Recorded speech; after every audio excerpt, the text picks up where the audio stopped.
Welcome to WAP Institution, an international brand of software engineering education. Hello students, ये सी language का chapter 33 है। Channel अब तक आपने सब्सक्राइब नहीं किया तो सब्सक्राइब करके बेल आइकन को हिट कीजिए। इस वीडियो में हम फॉर लूप के बारे में जानेंगे।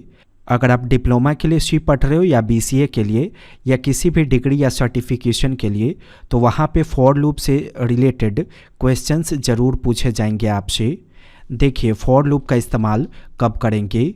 अगर आप प्रिंटफ का इस्तेमाल करो और इसके बीच में राइट कर दो हेलो सर, अगर आप इसे रन करोगे क्या होगा, एक बार इस तरफ से रिजल्ट आ जाएगा।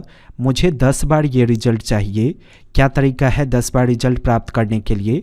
मुझे 10 बार ये चीज़ राइट करना पड़ेगा, तब जाकर 10 बार ये रिजल्ट मुझे मिलेगा। लेकिन अगर आप फॉर लूप पढ़ोगे तो आप अपने एक ही रिजल्ट को, जैसे ये रिजल्ट है, आप डिसाइड कर पाओगे कि इस रिजल्ट को कितना टाइम आपको प्राप्त करना है, जैसे 100 टाइम्स, 200 टाइम्स या 300 टाइम्स। बिना लूप का करेंगे तो 100 टाइम्स लिखना होगा प्रिंटफ, या 200 टाइम्स लिखना होगा, नहीं तो 300 टाइम्स। लेकिन अगर हम लूप का इस्तेमाल करेंगे तो प्रिंटफ एक ही बार लिखेंगे, बस लूप के अकॉर्डिंग डिफाइन करेंगे कि ये कितना बार प्रिंट होगा, 100 टाइम्स, 200 टाइम्स या 300 टाइम्स। ओके, अब कैसे इस्तेमाल करेंगे लूप का, ज़रा इसको समझिए। लूप चलाने के लिए किसी भी नाम से वेरिएबल आप डिक्लेयर करो। डेटा टाइप होगा इंट XYZ। जनरली लूप के रेस्पेक्ट में लोग आई के नाम से वेरिएबल बनाते हैं, इसीलिए मैंने आई के नाम से बनाया। फॉर लूप का सिंटेक्स देख लीजिए कैसे होगा। फॉर को शुरू करेंगे और पैरेंथेसिस, ये हो गया फॉर का बॉडी। यहाँ सबसे पहले आई का वैल्यू डिफाइन करेंगे, जैसे मैंने डिफाइन कर दिया 1। ओके, अब इसे सेमी कॉलन से सेपरेट कीजिए। फिर इसके बाद आपको डिसाइड करना है कि रिजल्ट कितना बार चाहिए। जैसे अगर मान लीजिए फॉर के बॉडी में आपने लिखा प्रिंटफ और यहाँ पे आपने राइट कर दिया हेलो सर, यहाँ \n का इस्तेमाल कीजिए। आपको सोचना है ये कितना टाइम चाहिए। 50 टाइम्स चाहिए तो आप यहाँ पे डिफाइन कर दो <50। लेकिन क्या ये 50 टाइम्स प्रिंट होगा?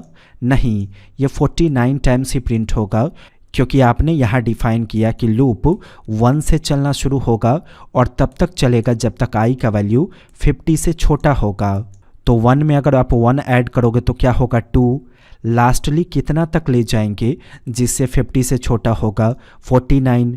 तो 49 तक ही लास्ट अगर जाएगा तो ये रिजल्ट तो 49 टाइम्स प्रिंट होगा। हाँ, अगर आप 51 दे दोगे तो 50 टाइम्स प्रिंट होगा, क्योंकि 51 से छोटा आई का वैल्यू कितना हो सकता है 50। तो 1 से लेकर 50 टाइम्स आपको ये रिजल्ट दिखाई देगा। इसे भी सेमी कॉलन से सेपरेट कीजिए और आई में इंक्रीमेंट ऑपरेटर को पास कीजिए। अब इंक्रीमेंट ऑपरेटर क्यों पास किया गया, ज़रा इसको समझिए। पहले ये जानिए कि ये एग्जीक्यूट कैसे करेगा। सबसे पहले देखा जाएगा आई का वैल्यू कितना है 1, ठीक है। उसके बाद देखा जाएगा कि क्या 1 जो है वो 51 से छोटा है। अगर सच में छोटा होगा तो रिजल्ट आएगा। जैसे ही ये रिजल्ट आएगा उसके बाद ये कोड एग्जीक्यूट करेगा। तो आई इंक्रीमेंट ऑपरेटर का मतलब हो गया आई प्लस 1। तो पहले आई में कितना था 1, यानी कि अगली बार 1 में 1 ऐड हो जाएगा। एक बार फिर से प्रैक्टिस कीजिए। फॉर के बॉडी को शुरू कीजिए। यहाँ मैंने आउटपुट राइट किया हेलो वैप, \n का इस्तेमाल कीजिए। हमें सोचना है कितना टाइम ये रिजल्ट चाहिए। मैं चाहता हूँ ये रिजल्ट मुझे 10 टाइम्स चाहिए, तो आई का वैल्यू 1। ओके, इसके बाद डिफाइन कीजिए कि 1 से लेकर 11 टाइम्स लूप चलेगा। फिर इसके बाद तीसरा स्टेटमेंट इंक्रीमेंट ऑपरेटर। जब तक आप इंक्रीमेंट ऑपरेटर नहीं दोगे तब तक 1 का वैल्यू 2 नहीं होगा अगली बार, और अगला रिजल्ट इसका नहीं आएगा। जैसे पहली बार तो रिजल्ट ये आ जाएगा, फिर अगली बार भी रिजल्ट आना चाहिए। तो अगली बार रिजल्ट तभी आएगा जब इस 1 में अगला 1 ऐड हो। ये जो आई का वैल्यू देख रहे हैं, ये फर्स्ट टाइम 1 होना चाहिए, फिर अगली बार 2 होना चाहिए, फिर अगली बार 3 होना चाहिए, 4 होना चाहिए।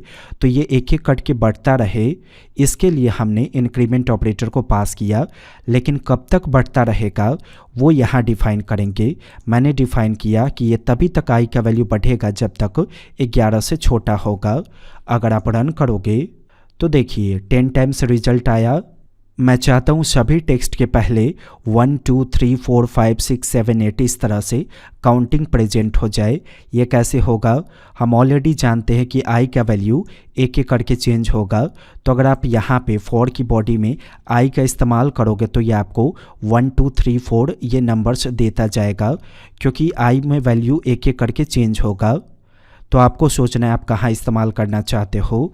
मैंने % डी दिया डिज़ाइन मेंटेन करने के लिए, बस मैं यहाँ पे डॉट का सिंबल देकर स्पेस दे देता हूँ। यहाँ कॉमा इस्तेमाल कीजिए और आई वेरिएबल को डिफाइन कर दीजिए। तो जहाँ % डी है वहाँ पे आई वेरिएबल का डेटा आ जाएगा। रन करके टेस्ट कीजिए। देखिए 1 2 3 4 5 6 आया 10 तक, और बगल में डॉट आप देख रहे हो। ये डॉट क्यों आया? क्योंकि मैंने यहाँ पे % डी के बाद इस तरह से डॉट का सिंबल दिया। वीडियो समझ में आया तो लाइक ज़रूर कीजिए और वेब इंस्टीट्यूशन की वेबसाइट पे विजिट कीजिए, ताकि आप हमारे ऑनलाइन सॉफ्टवेयर इंजीनियरिंग क्लासेस के बारे में सारी जानकारी प्राप्त कर सको। वेब इंस्टीट्यूट की वीडियो को देखने के लिए आपका धन्यवाद।